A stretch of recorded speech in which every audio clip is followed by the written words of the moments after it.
Hello, मी आहे सविता आणि आज मी स्टिच केलेला आहे 6 महिन्याच्या बाळासाठी हा क्यूट असा फ्रॉक. तर शोल्डरला अशा नॉट दिलेल्या आहेत, थोड्या लॉंग अशा. समोर असं लेस दिलेली आहे आणि ब्लॅक कलरची आणि लेसच्याच मॅचिंगचे बटन दिलेले आहेत. मागे सुद्धा अशी लेस आहे आणि बाजूला बांधायला नॉटसुद्धा दिलेले आहे. तर क्लायंटने फोटो पाठवलेला ना, तसाच हा फ्रॉक स्टिच केलेला आहे.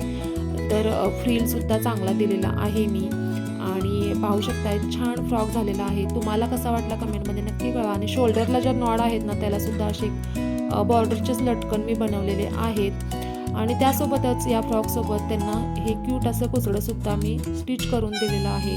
आतमध्ये अस्तर वापरून हे कुचडं मी स्टिच केलेलं आहे. आणखीन या ड्रेससोबत हा क्यूट असा हेअरबँडसुद्धा मी त्यांना दिलेला आहे बनवून. तर ड्रेस सेट कसा वाटला कमेंटमध्ये नक्की कळवा. आणि तुम्हाला सुद्धा जर असं काही फ्रॉक वगैरे स्टिच करून घ्यायचे असतील तर स्क्रीनवर दिलेल्या नंबरवरती कॉन्टॅक्ट करा. चला मग पुन्हा भेटूयात नवीन व्हिडिओमध्ये. तोपर्यंत बाय.